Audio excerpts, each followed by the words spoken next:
Eu pedi para a produção separar um trecho de uma pergunta que a nossa Camila Xavier fez na entrevista coletiva que o presidente Lula concedeu na Índia antes de ir para a Coreia do Sul. E eu vou explicar o contexto. O presidente Lula não costuma conceder entrevistas coletivas, muito menos depois que o ministro Sidônio entrou aí para a área de comunicação social do Palácio do Planalto por vários motivos. Não sei se você vai se lembrar, mas o presidente Lula andava falando antes da entrada do ministro Sidônio, o presidente Lula andava falando várias coisas que acabavam prejudicando o próprio governo e o próprio Palácio do Planalto. Várias.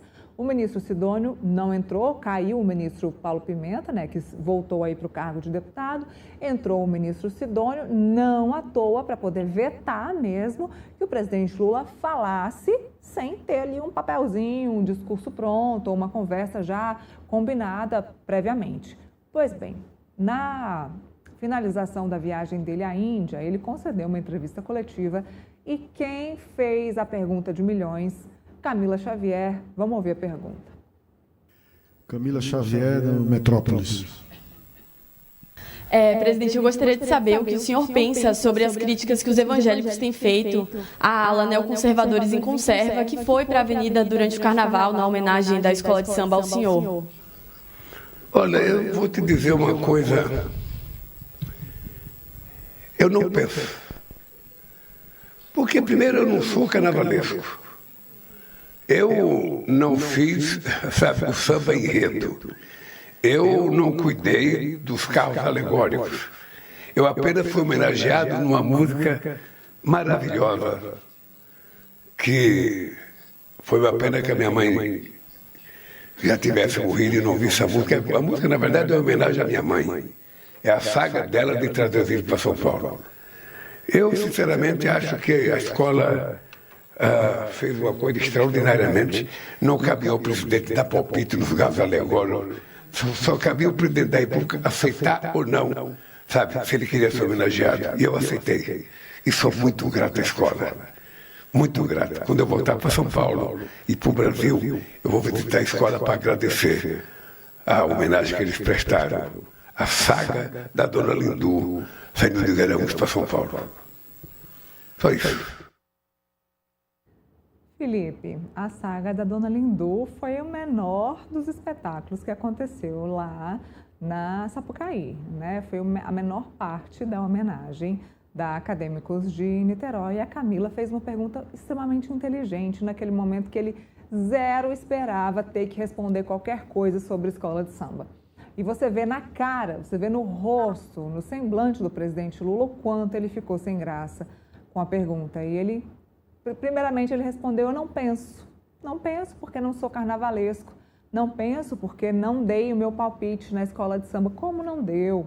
A gente sabe que deu, a gente sabe que a escola de samba esteve no Palácio do Planalto por mais de uma vez, que a escola de samba se reuniu com a ministra Gleisi Hoffmann, com o deputado Lindbergh Farias, que é a liderança do governo, que a escola de samba se reuniu com pessoas que são de confiança do presidente Lula, se reuniu com a primeira-dama Janja, que a primeira-dama viajou, inclusive, com dinheiro público, com o staff dela, com o avião da FAB, com a ministra Aniele Franco, que foi até o local do desfile, que ouviu o samba enredo, que sabia o que seria dito.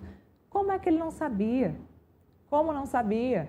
Então, pergunta inteligente da Camila neste momento, que ele, acredito eu, ele não esperava ter que responder, mas muito inteligente ela ter perguntado aí dessa ala específica aí da família neoconservadora, um presidente que vem há pelo menos 2 anos lutando para angariar a família neoconservadora, os conservadores, os evangélicos, para tentar trazê-los junto ao PT, junto ao governo do presidente Lula, principalmente a primeira-dama Rosângela, que vem participando de eventos evangélicos, principalmente eventos femininos. A gente já mostrou aqui no Metrópolis vários vídeos dela em viagens, participando de eventos evangélicos, onde sequer ela é bem-vinda.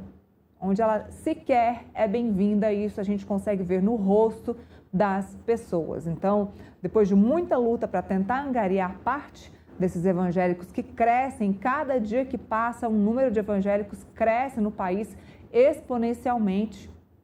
Eles tentam trazer essa população para o lado deles e depois desse desfile, essa derrota aí para essas pessoas específicas, o presidente Lula com um sorriso amarelo no rosto, respondendo a Camila uma resposta que não convenceu ninguém.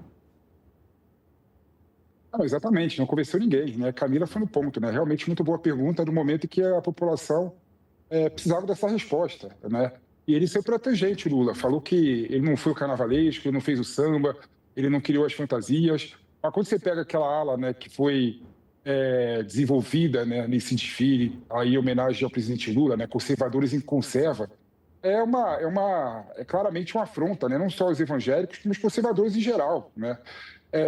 Os conservadores, o Brasil é um país conservador, né? O Brasil, querendo ou não, né, é um país conservador e é um país que, de certa forma, né, tem a sua população muito mais ligada com esses valores tradicionais do que com outros valores. Então, realmente é uma falta de clareza muito grande do Lula em aproveitar essa pergunta magnífica da Camila para falar o que ele acha de fato, né? Ele poderia criticar, né, abertamente o que foi feito nesse desfile em relação a essa ala.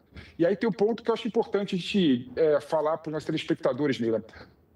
A esquerda, né, e essa presidência, né, o PT em geral, tem uma dificuldade muito grande de dialogar com os evangélicos. E tem uma razão muito clara para isso, né? Por que tem essa dificuldade? Porque para os evangélicos, né, o que é importante são dois grandes fatores, em modo geral, né? O primeiro fator é a autoconstrução individual, né? O evangélico, em geral, né, a igreja neopentecostal, ela privilegia aquela pessoa, né, que quer ser melhor a cada dia, né? E junto com isso tem a ideia de coesão social. Para os evangélicos e para as pessoas da igreja neopentecostais, é muito melhor, né, você cuidar da sua comunidade e fazer com que aquela comunidade se desenvolva, né, aquela igreja se desenvolva do que a força do Estado. Então, o Estado, em geral, as políticas sociais, claro que os evangélicos se beneficiam das políticas sociais, mas é muito mais importante para aquela pessoa lá, a sua comunidade, né, e ser ajudado pelos seus pares e buscar o engrandecimento individual do que somente a questão de ajuda estatal. Então, por isso que o Poder Executivo, né, e a esquerda não conseguem, de certa forma, dialogar com essas pessoas, né? E por isso que o governo tem perdido, o PT e os partidos de esquerda, em geral, não só o governo, têm perdido o poder de conversar com essas pessoas dos grandes centros periféricos de São Paulo, né? E isso o Lula não consegue entender, o Cidadão não consegue entender, né? A esquerda, no diálogo, no discurso, não consegue fazer mensagens para essas pessoas, porque as pessoas não têm uma proteção, tem um escudo, né, que não é permeável com essas políticas tradicionais de esquerda. Então, o governo começa a mudar, a esquerda começa a mudar e a dialogar com essas pessoas, vai sofrer muito nas próximas eleições para poder ganhar o voto desses setores da nossa sociedade. E o Lula esquece que é presidente de todos os brasileiros e não de parcela dos brasileiros na nossa sociedade, Neila.